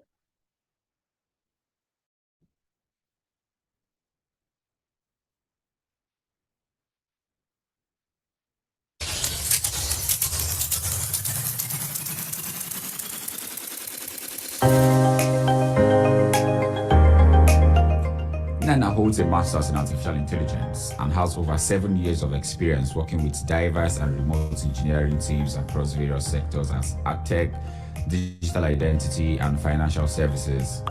He has a background in software development, engineering management, product management, and has led teams in various capacities. His interests include technology entrepreneurship, investments, and sustainability. He has been involved in various large-scale software development projects within early-stage startups, growth companies, and multinationals such as Smile Identity, Andela, Venture Garden Group, AsDirect, TradeBoozer, and Clicky Technologies. Nana also has a passion for mentoring and has coordinated programming bootcamps for over 200 people while on campus, such as the Google Computer Science for High School Training 2013, Africa Information Technology Initiative 2013, and Pervasive Mobile Computing Research Group Training 2013. He has also been part of the organizing team for multiple TEDx Talk events. Let's welcome Nana. You're all right. welcome. Thank you, everyone. The floor is yours. Yeah, thanks. Thanks a lot. Thank you, everyone. So I'll just share my screen and we can just comment. It seems like a great act to follow after such two amazing speech from both Tomiwa and Lily. In usual fashion, I'm a nerd, I'm a techie. So my perspective is going to be a lot more different. I'm going to put more of a technical spin to it. And based on my profile, with my experience, both writing code, both leading engineering teams, and also having a master's in artificial intelligence, I think I'll just want to drill down and make us understand a lot more about the impact of artificial intelligence. So just settle in and please keep any questions that you have whenever to ask. You can just drop your chat while I speak. Now, my approach to this topic is going to follow three major themes. I'm going to go from the history of things. I'm going to show everyone the trends, practical trends and case studies that we are experiencing, and then I'll speak as to general things that we can expect to see within the AI space. So I'll start from this quote, and it says, "All great changes are preceded by chaos." At the moment, while the whole hype of artificial intelligence, just as the image we see here, there is a lot of chaos in the market. And why is it chaotic? Everyone is asking questions like, will my job be misplaced? Everyone is asking questions like, what is AI? Everyone wants to understand what the social impact of AI is going to be. Everyone is actually scared, right? From governments down to individual, down to organizations, everyone is really scared about what this new technology. Not a lot of people understand it. As a matter of fact, most people don't understand it. So you would always have different views about this. Now, I'll borrow this quote from a movie I watched in a time back, and it's more of chaos theory. And it says, when everything doesn't make sense, go back to the very beginning. The beginning of all this invention started sometime back in 1969, right? When you look at the history of the internet. And it first of all started as a project by the military in 1969 by ARPA. The World Wide Web came up, the first browsers came up as well. We've had the boom and the bust of the internet, and then two major events leading to this evolution, right? Which is the advent of social media and smartphone technologies. Those two defining factors has actually led to lots of things happening. Now, today we kind of sit in like the future of the internet, where everyone is asking the questions, what does AI bring? How is it going to recreate everything that we know, right? And how is it going to impact us all? I'll skim through this, but I'll just want to focus on two major events when it comes to AI, right? Or three major events rather. The first being 1997 AI boom, when an artificial intelligence beat the first grand chess master, that's Kasparov. And also in 2020, when GPT was formed. Obviously, ChatGPT came in 2022, but that sort of exposed the consumer application of how you can actually use AI. And we seem to be stuck around this. When Tommy asked the question about what tools have we used, most people had only used ChatGPT, right? But in the course of us talking, I'm going to show you what the future or where the trends are currently tending towards. We all know this tool, the technology on the screen. I'm sure a number of us have seen this. These are outdated technologies. And it's funny to think that all these technologies have gone in my lifetime, right? I've interacted with 80% or 90% of these tools, right? And it kind of seems weird that with AI, a lot more technologies are going to die, right? And we are afraid right now because now it's no longer just technologies dying, it's more knowledge workers are now scared as to what the impact is going to be on their jobs. So what is AI? I'll just maybe want to use a layman's term and say AI is a collection of tools, right? In this circle here, you see what tools like it kind of forms. Supervised learning, generative AI, which sort of is kind of a form of supervised learning as well. But I had to just bring that out so that we can actually see that's the term we keep on hearing everywhere. Then there's unsupervised learning, and then there's reinforcement learning. There's a lot more than this, but let's just stick with this. Right now, the two things that we really are touching or actively touching are supervised learning and AI, right? Which generative AI is just a fraction of it, right? All the AI that we've heard in the news is actually just a fraction that we're actually getting to touch. Now, this is a more nerdy definition if you want to drill down to the other things, but I'm not going to stay long here because for more technical audience, you kind of understand a lot more of this. So it's, like I said, we're just scratching the surface. How does this all apply to marketing? Now, marketing is multimodal in nature. What does it mean? To create a product that taps or touches the needs of individual and to actually try to communicate and make people utilize this product or services, what we would do as marketers is craft a message or a communication that taps the emotional needs of people, right, to actually see the importance of it and use this product. To do this, the different modes of communication are text, images, audio, and visuals and videos. Generative models just take all this and allows us to either create or transform any of this, and we can actually create new text. Right now, like Tamira mentioned, most of what most people are dealing with is text because we have more textual data in the world, right? And we've seen these applications. I'm not going to talk much about this because the other two speakers have done a very fantastic job to actually speak about a lot of these things. So let's go right straight into the trends, which is the more interesting part. To talk about this trend, I'm going to speak as to three different things.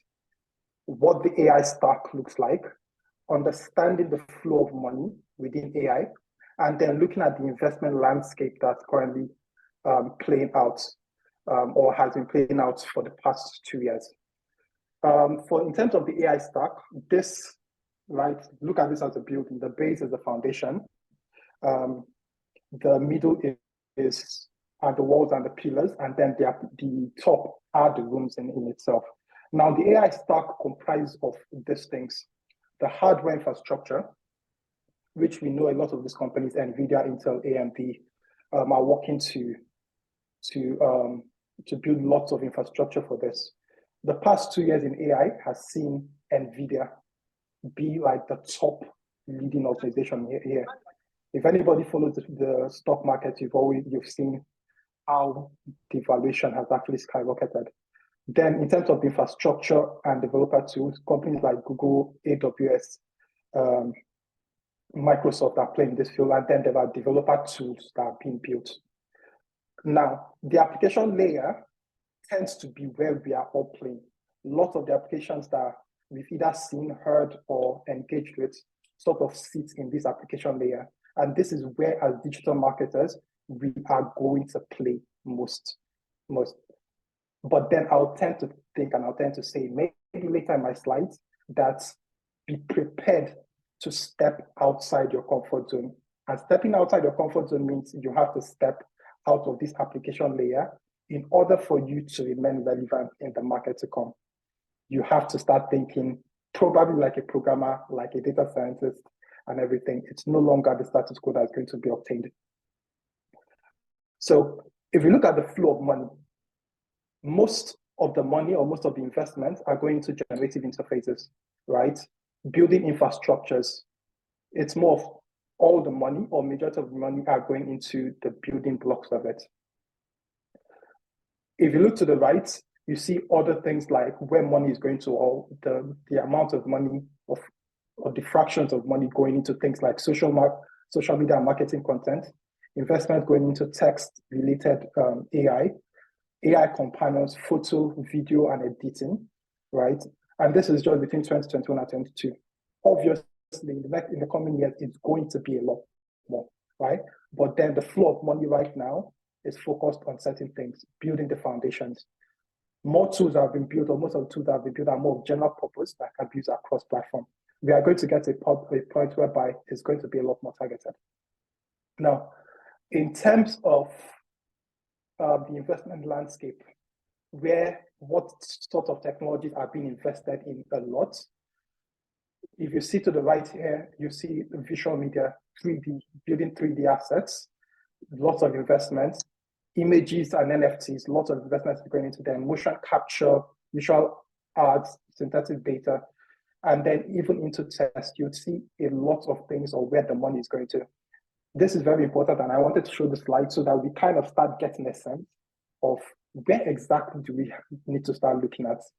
It's beyond just ChatGPT. We've used ChatGPT, but ChatGPT was just a test. It was testing the surface, right? And that's why a lot of time when we say it's not smart, right? It's sort of riding on the amount of data you are exposed to, and it's sitting on trillions of data. So it just depends on how you utilize it. So just to give you as to the current tools that have been built, if you look at this, it kind of shows the segment, like I mentioned, in terms of the modality of marketing that has been done, and tools that has been built in this fair. If you take the time out, you can see a lot of companies or a lot of tools, and these are different variations from the ChatGPT. Most people have only used one.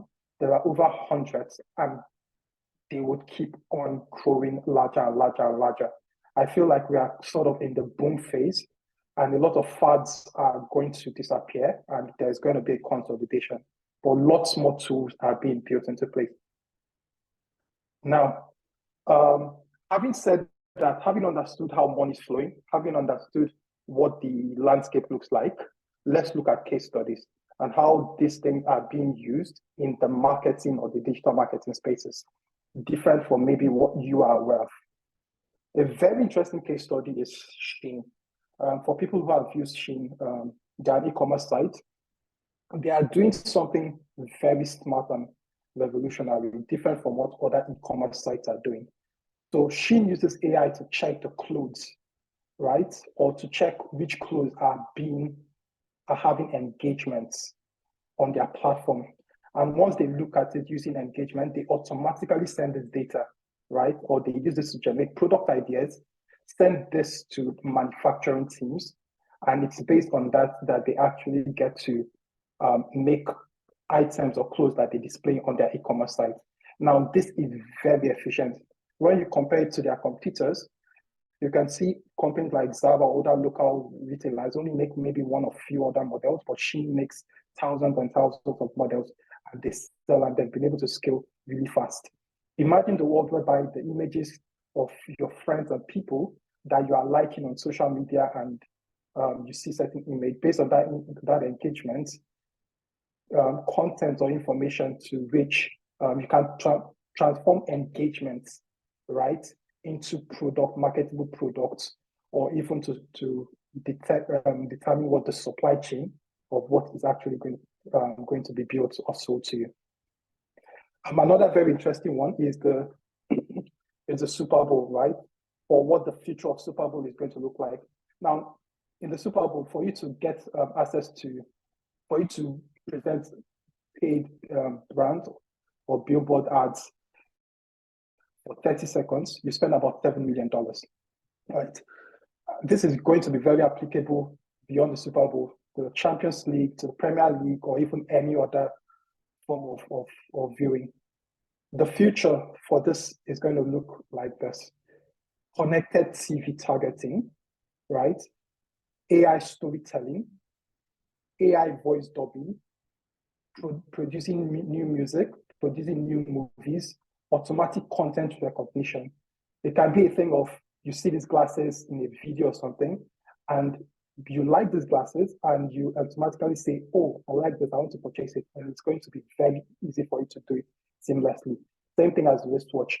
AI is going to enable all this, and this is likely going to form what the future of marketing is going to look like. It's no longer just going to be about content. So the next is, I'm going to play this short video. There's this new tool that released by OpenAI called Sora, which kind of is going to speak to how future videos are going to, video generation is going to be powered. So I'll just play this for just 1 minute so you get a sense of it. So this specifically is a text that was used to generate this video, right? So automatically in seconds, this is a video of Lagos, Nigeria. And this is so realistic. And you can't tell the difference between this and a real video. Other things can be done. Just for the sake of it, I'll just stop here because there are other things that needs to be spoken to. So these are other AI generated videos as well. Now, another application has been, of recent, a movie was made entirely out of AI. And if you have the chance, maybe go watch it. But using AI, it was applied to creating a movie. I think this was done by an Indian team. So in the future, this is going to be like a norm. Creating content that you're going to post on social media and the likes could easily be done in seconds. These are things that typically take months or years to do, right? It's shortened the lifespan from months to hours and days. Now, because we're Africans, I would like to bring this home to certain research or certain case studies of things that are being done already here. So there are some artists, like I think there's one of them I follow on Instagram, that are currently using AI to reclaim lost African stories. Imagine telling the story of Shango, right, or Madiohan, and you watch this clearly in the movies. So we need to learn how to rescript things, create new music, create new video, and this is something that's already been done. Whenever we have time, we can go Google this and watch how this is done. This is another example of someone who is using AI to perform or to create Afrobeats, right? This is something that has already been done, right? So it's going to change from, I need to do a video, I go to a stock photography site, go look for video, or go to Envato, go get audio. We will be able to create this audio content, and it's already been done. So I'll just skip this. Now, in terms of, Lily mentioned something about how Netflix currently uses AI to recommend content. But then there is something also very interesting Netflix currently does in terms of personalized recommendations. How this happens is, beyond just showing you what to watch, in terms of the banner or that they will display on your screen for you to actually see, in order to drive engagement, they automatically generate personalized banners or ad banners using maybe the faces of actors that you actually constantly watch. So for example, the image to the right is an image of a banner that was generated for Peaky Blinders based on the user's preference of having watched The Queen's Gambit or having actively watched The Queen's Gambit. So you can imagine if you're an Arnold Schwarzenegger fan, right, and you watch lots of images and they actually get to be in another movie or a new movie, the banner is going to be specifically targeted towards your preference. These are the kind of personalizations that is going to come into place. Now, another interesting way is the way Nutella actually used AI to generate its product package, its designs of the product package that created over 7 million one-of-a-kind labels, right? This thing is going to be very, very active, and we are going to see how this is going to change. To the left, I put sort of tools like AI tools that you can actually use to recreate this. For those who are interested to maybe experiment with this. So a lot of all these things are going to change, and we'll do things in this manner. So for the sake of time, I'll just jump to a lot more things, and a lot more case studies, and I'll just use one ways to explain what things are being done. Content creation. I'm sure lots of us already begin to see voiceovers and everything. This company used AI to generate tutorial videos that they actually use for training people. Coca-Cola, like my colleague mentioned, also uses AI to do lots of their marketing campaign. And JP Morgan, Casabella, lots of other companies are already utilizing this. Now, in conclusion, why is it very relevant that we stay active and we keep learning in this AI world? Marketing typically has been seen as a right brain activity.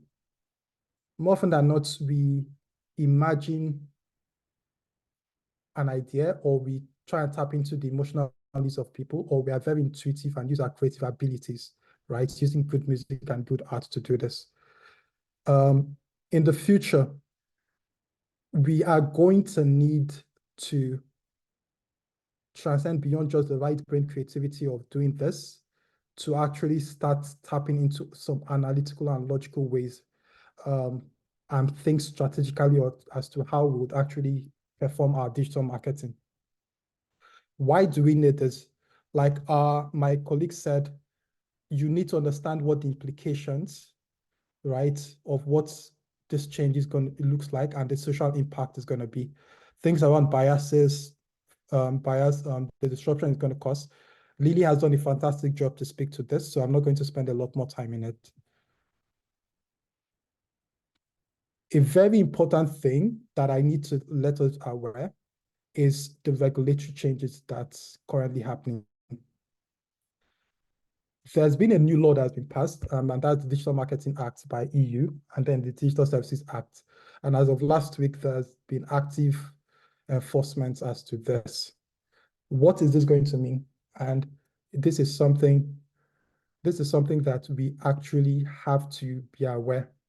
The way we do business, and it's very interesting because EU because of GDPR, has actually been the forerunners of this sort of regulations. How we currently access data, how we currently utilize data, even in social media, is going to be open. There's also the things around, for anyone that has been listening to the news, the lawsuits that has been happening to, as of yesterday, Apple was sued for monopoly. Google is sitting on its own desk of legal suits itself. Same thing as Amazon. This is going to expose a lot of ways, or a lot of new opportunities or ways in which we need to reinvent how we actually use these platforms to do our advertising, or how we actually access data. So essentially, with the regulatory changes, for anyone who actually has the opportunity at the time, go read these regulatory changes, understand it. It will give you the appreciation as to how and where you need to start targeting in terms of skilling up and learning, because all these data will be available, and you can easily do what something like a Shein did for your organization, your local organizations as well, and you can actually scale how your digital marketing efforts are going to be channeled. So thank you very much, and I hope you learned something from this presentation. Yes, we did. I'm sure each and every one of us learned something. Thank you so much, Nana. Thank you so much, Lily. Thank you so much, Tomiwa. So without wasting so much of our time, we'll just go straight into the panel section. I'm sure we have questions that from Tomiwa's presentation to Lily and to Nana. I feel like there's some people with so much questions already on the call. So please, if you have your questions, just drop them in the chat box, or if you're confident enough to speak, please feel free, just put your hands up. You would see that icon here on Zoom. So just put your hands up and I'll know that you have a question, and then we will just give you the mic, the floor, so that you can ask your questions. I'm sure that our speakers are pumped to answer any question that you possibly have.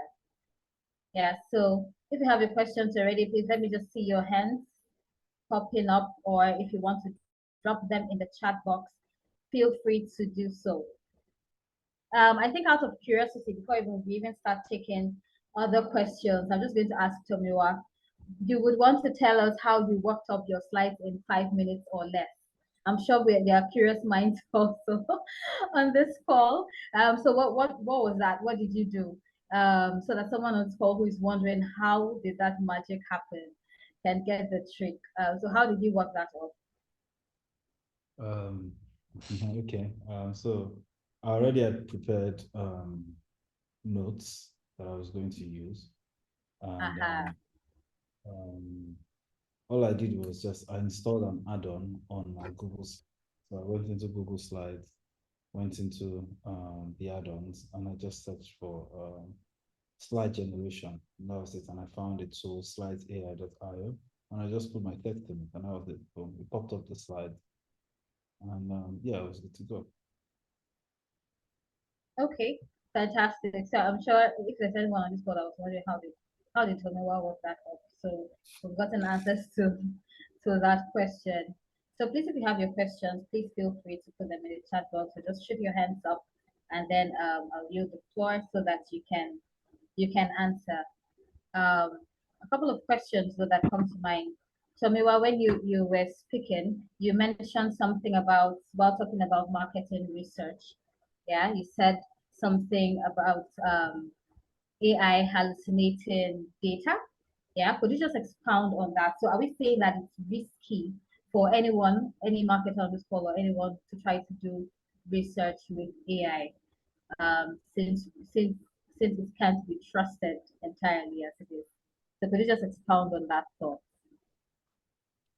So I think that what I touched on is derivative of what Lily and Nana then expanded on, which, touched on the dangers of AI. And what I mentioned were hallucinations. So hallucinations are incorrect or sometimes misleading results that AI models generate, right?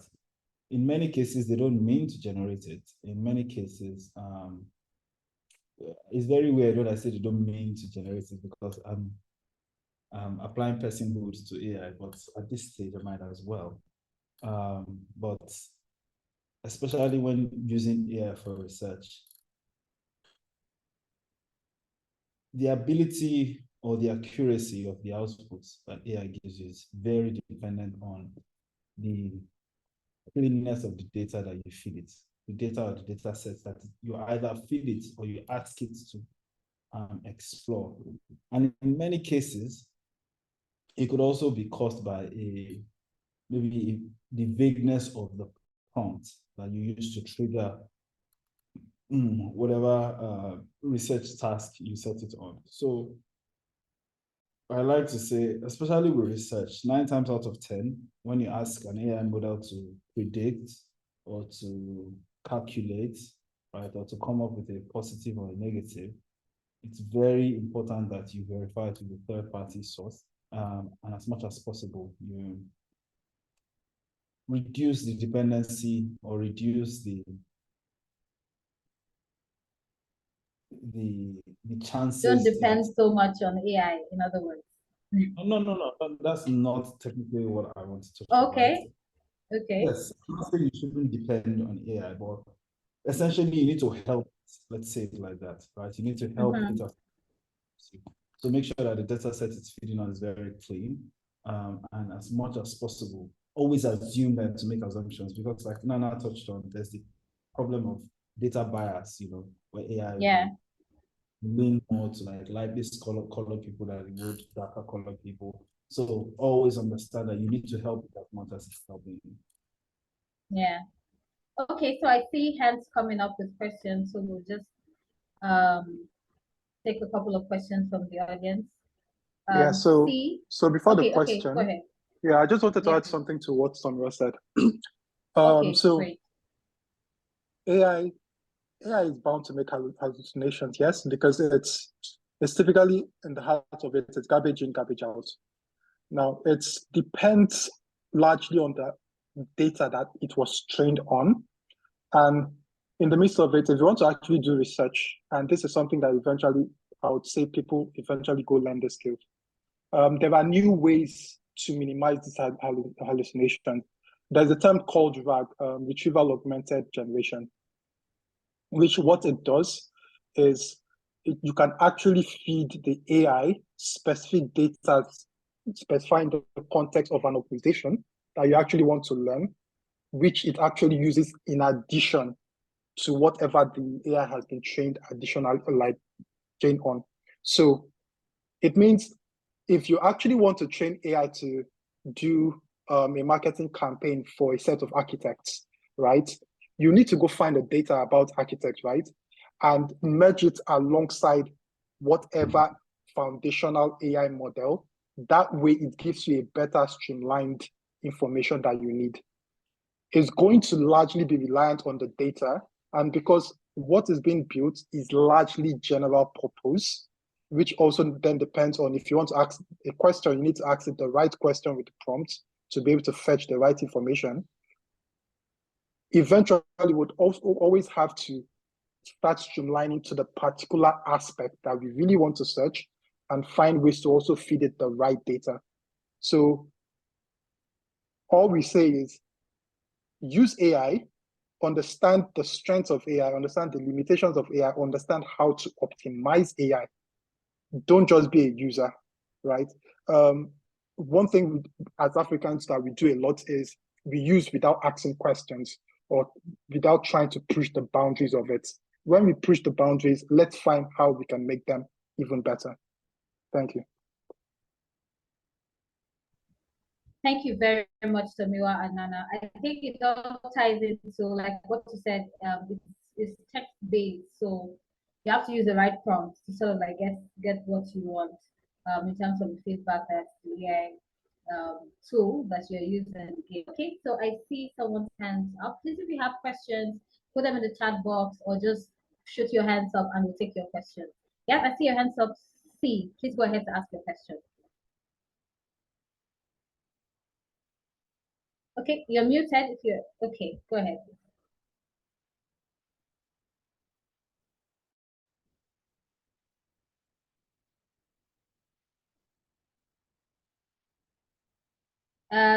Not sure I can hear you. Okay. Meanwhile, I think there's a question in the chat. I'll just take that while we wait for to actually speak. So there's a question in the chat box saying to Tomiwa, okay. So Anna says, I understand AI helps ideation phase and all, but if we keep training the AI and it keeps evolving, are we really sure AI will not take over? Okay, so Tomiwa, that question is for you. What do you have to say to Anna? Take over. That's a very interesting use of words. Yeah. Okay, so I think, I'm going to touch on this and I'm going to actually have or ask Nana for his help as well. But going back to something that Nana touched on is the fact that a lot of the AI that we interact with today is generative AI, right? And it's just, like you said, a tip of the iceberg. And I think something we need to quickly understand is that AI assists, or at least the AI tools that we have access to, right, are all very intelligent at one thing, right? So we have a bunch of AI models that are super intelligent and super fast as one specific task or one specific broad task. So a good example would be, I think it was what, 12 years ago or 15 years ago now, when I remember, it's been a while, I'm not sure it's that long, but Google DeepMind then developed a AI model, AlphaGo, that beats the world champion at Go. Go is a table game like chess, right? But it's more advanced, it's more complicated than chess. And it builds, AlphaGo beats the world leader or the #1 player of Go at the time. Now, AlphaGo was by far superior to any human being, or by far superior to the level that any human being could get to at Go, right? But if you ask AlphaGo to come up with a caption for your social media posts, selling oranges in your backyard store, AlphaGo would completely do a shit job. Sorry for my language, a terrible job of it, right? And essentially, we have a bunch of AlphaGos. That's what we have right now. So GPT is generative AI for text, right? DALL-E for images, DALL-E, Midjourney, and whatnot for images. We have a lot of specialized tools. And the place where we will get to, where we should be quote unquote scared of AI, is AGI, artificial general intelligence, when a model is built that excels at a number of things, at everything, the kind of intelligence that the human brain has. And until AI or AI technology gets there, I don't think we have too much to worry about.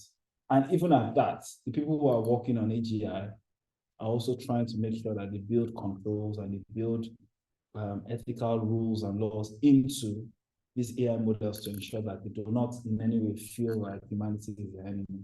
So I don't think there's anything to be scared of, right? I think if anything, we should embrace AI as the accelerator that it is for our intelligence, for our technology, for our day-to-day tasks.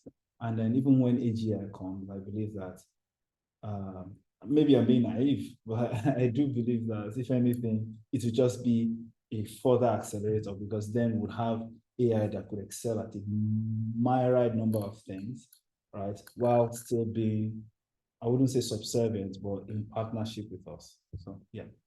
Okay. I know you asked for Nana's opinion on this question. I would also like to hear Lily's afterwards. I think Anna's scare, and I assume is the fear of someone else on this call, is that I hope we don't keep training or embracing our enemy, and then one day AI just takes over everything. So Nana, let's hear your thoughts. I'd like to ask, what's the context of takeover here? Is this an iRobot situation, or a Terminator situation? So if that's what you're thinking, then no, it's not going to take over. That's not the way it works. So essentially, what you're trying to build in AI, we're actually trying to recreate the brain, how the brain works in terms of intelligence. So if you understand neural networks and deep learning, which are sort of the baseline of how all these things are done, they're sort of trying to rewrite or recreate computationally how the brain actually works. At the moment, AI is not as intelligent as a human is, right?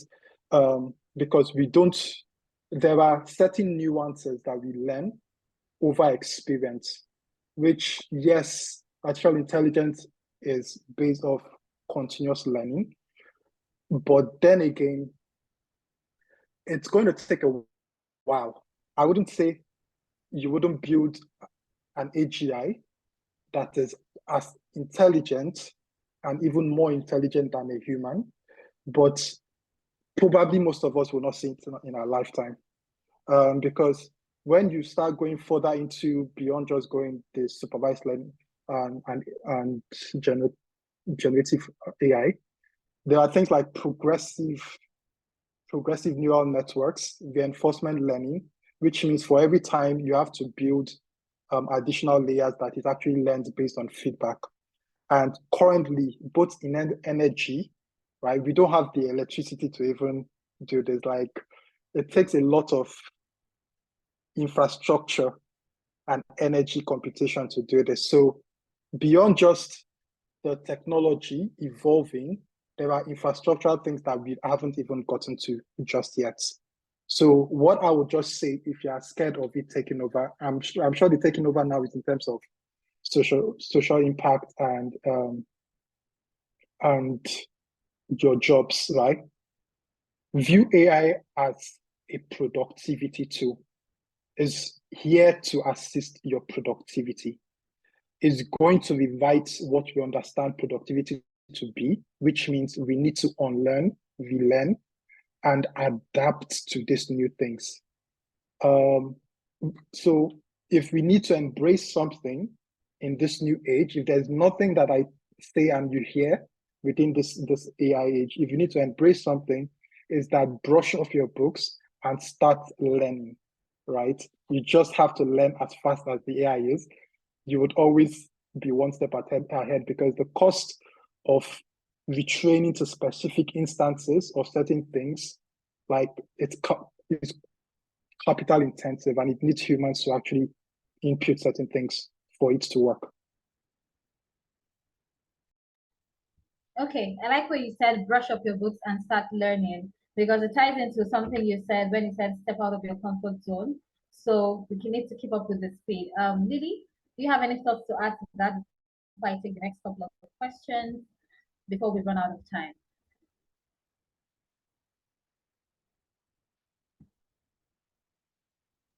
Lily, can you hear me? Okay. Yes, I can hear you. Yes, please.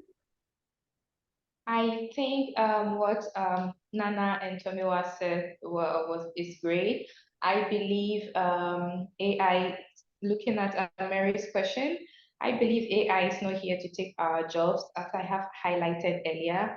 It's more about skills enhancement, so learning or embracing ourselves with the skills that AI cannot predominantly do would really help or position us well in the market. So I don't see AI taking over our jobs anytime soon, to be very honest. Yeah, it's more about learning and adapting to the trend and also making sure we stay ahead of the curve. Yeah.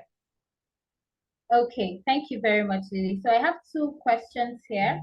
I'd like to take, say, 3 more questions before we wrap up.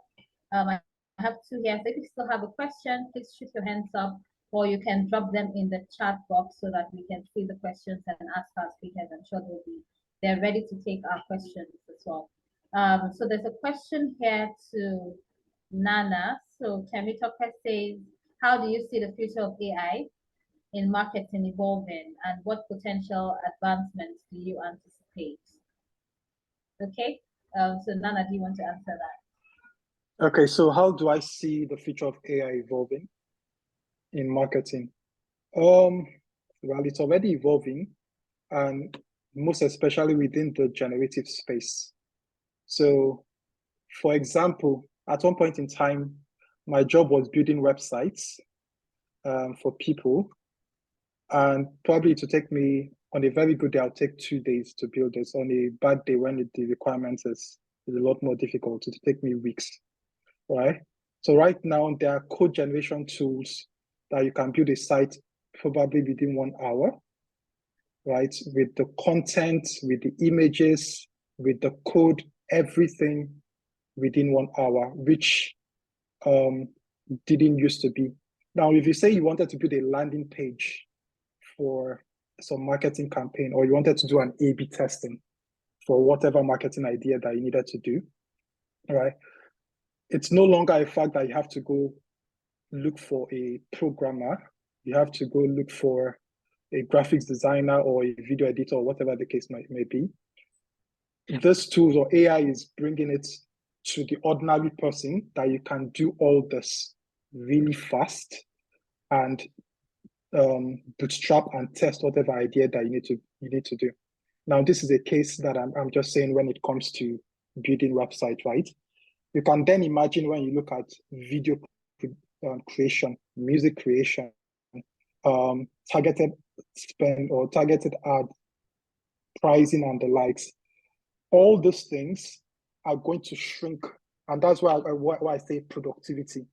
All these things are going to shrink the time to execute a lot of all these things, right? And the fact that you needed varied amount of skills and people to do this is going to shrink it very fast. Typically, if you needed to build an AI model, it would take you 6 months to 1 year to build an AI model. With technology now, you can build, you or everyone in this call can build an AI model in a couple of days, right? And this is probably like one of the most complex things in computing to do. But for 6 months' time, it has shrunk it down to days or maybe weeks, right? So I would just want to say we should be mindful of something as marketers. The fact that all these things have been built and all these tools have been built, we are going to enter into a rat race or a rat hole of with AI tools, all we'll just be creating is content,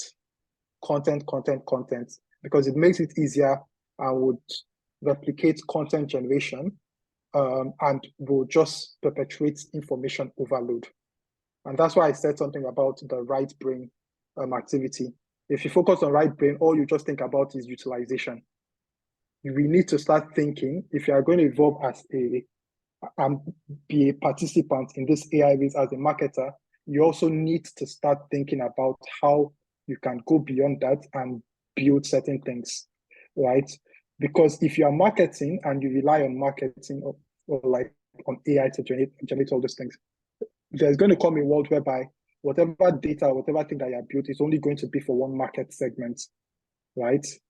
The domain knowledge that you need to do certain things, right?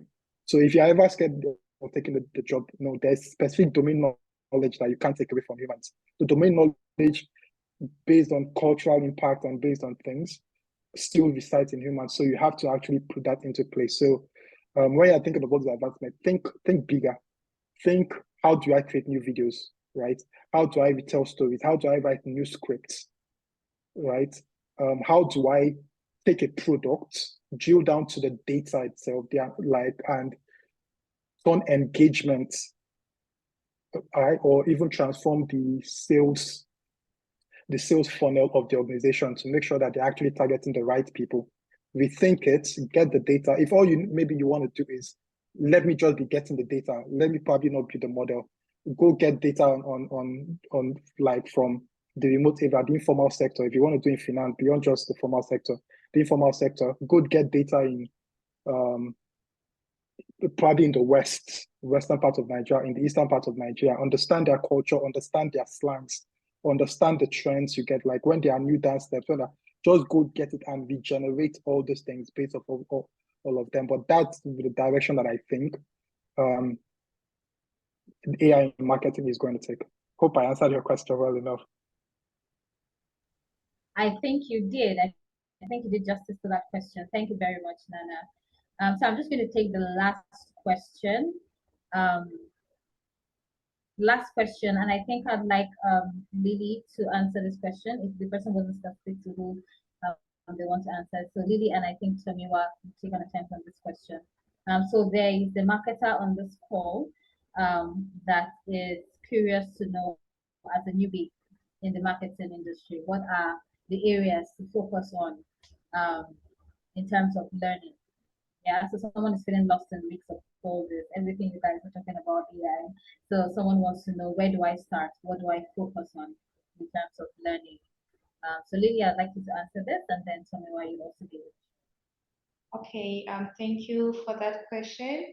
So going back to my presentation, I had highlighted that there are, if we are focusing on AI, I highlighted that there are certain areas that we can focus on, some human-centric skills that we can focus on, which revolves around empathy, creativity, emotional intelligence, and even also data analysis. I mean, I understand that AI does a lot of data analysis and review and all of that. However, even when this data is still analyzed by AI, we still need that human resource or human expertise to review, to make sure the data that has been produced by AI is accurate, because AI sometimes makes mistakes.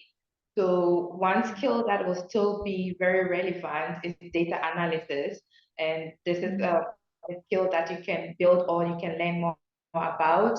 And then also empathy or emotional intelligence. Again, these are traits that AI can replicate, but that human-centric touch would always be missing. So knowing and understanding the culture of various regions and brands and demographics gives you that upper hand ahead of AI. So when you are creating content, you will be able to embed some of these touches to the content. So content creation, for instance, is one of the skills that you can learn and use various AI tools to do that. However, your content will always stand out with that human feel or human touch that the AI may not be able to provide, especially with the example that we started with, the ChatGPT by Ebuka. We realized that the content that was generated was very vague and it lacked that human touch. So this is where we still come in as marketeers, that we add that flair of human to the content. So yes, creativity skills will still be, it will still be around. Data analysis skills will still be around. Yeah, so these are two of the areas that you can consider, or skills you can consider building on. Thank you so much, Lily. Tomiwa, do you have any thoughts to add to that? Well, I think Lily has touched on everything. Creativity won't be replicated anytime soon, I hope. We all do hope. I think also very underrated skill is for marketers. It's just talking to your consumers or your users, or just talking to them. 90% of the insights, if not 100% of the insights in marketing, will come from talking to the consumers, whether they are existing consumers or the future consumers or the potential consumers. Talk to them.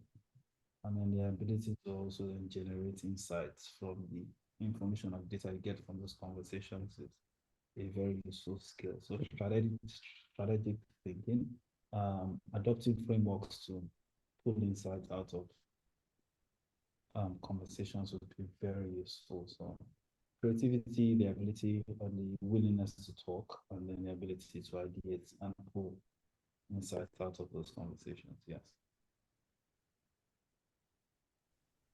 Thank you so much, Lily. Thank you so much, Tomiwa. Dana, did you have any thoughts to add before we wrap up?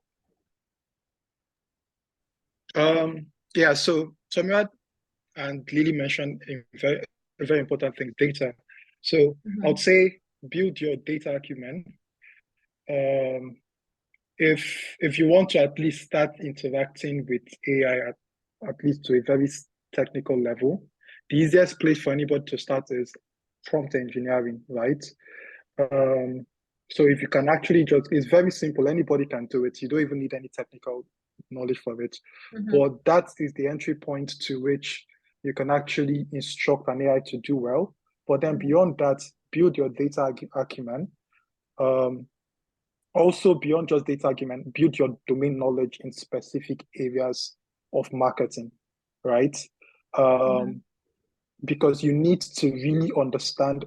The thing about AI is AI can't build itself, right? You actually need to understand and instruct it to be able to know how well to play within whatever domain. So learn data, learn the domain, right? And sprinkle it a bit with a bit of human touch content, of machine or human touch. Okay, thank you so much, Nana. Thank you so much, Lily. Thank you so much, Tomiwa. I know that this has been a very impactful session for everyone who's on this call. We have learned so much about improving our marketing strategies using AI, and I'm sure everyone has the same sentiment. So we really appreciate you. Thank you, everyone who joined this. So lastly, we'll just be sharing a little bit about an offer we are making at Lock10 Media. So Lock10 Media, we are a marketing agency for businesses who want to thrive today and thrive tomorrow. Essentially, any business who wants to grow. So we are running an offer. If there's anyone on this call or anyone catching the replay, offer of a 20% discount if you sign up for any of our services for the next 3 months. So you can get this offer, jump on this offer by clicking on the link. I think you can also drop the link in the chat box, Mary. You can get this offer by just clicking on that link, and then you will get 20% discount for our services. Not to dwell so much on that, we are really grateful to all our speakers and everyone who attended this webinar. Thank you so much for being a part of it. Thank you so much for the knowledge that you have instilled in our audience. Thank you, Lily. Thank you, Nana. Thank you, Tomiwa. We can't be grateful enough. for this session. Was a great session. Thank you so much. Thank you. So just to make sure we are not ruling anything out, is there anyone who has any last minute questions for any of our speakers before we close the curtain? We are 10 minutes past time and we want to wrap up anytime from now. Or if there's anyone that has any comments around the webinar, anything that you have learned, you want to show some gratitude to our speakers or anything at all, please feel free to unmute and speak, and then we can draw the curtains close. But I think it has been an impactful session, so I'm personally very grateful. So this would be this session has been recorded, and of course it's going to be put up. Everyone who's on the webinar now will get an email as to where we can catch the replay. But I'm super grateful on behalf of Block 10 Media, on behalf of our team. Thank you very much for everyone who joined this webinar, and thank you so much for our speakers. I think that's it. Yeah, thank you, Lily. Pleasure. Thank you also. Thank you, Lily. All right, great. So Uzamaka David says very impactful session. Thank you. I agree, and I'm sure everyone also agree. All right, I think we can call it a close now. Thank you very much, everyone, for joining in. Thank you, Tomiwa. Thank you, Nana. Thank you to all the participants, and thank you to Tomiwa and Nana also for the great insights. Thank you very much, Lily. Thank you. Thank you, everyone. Thanks a lot. Thank you. All right.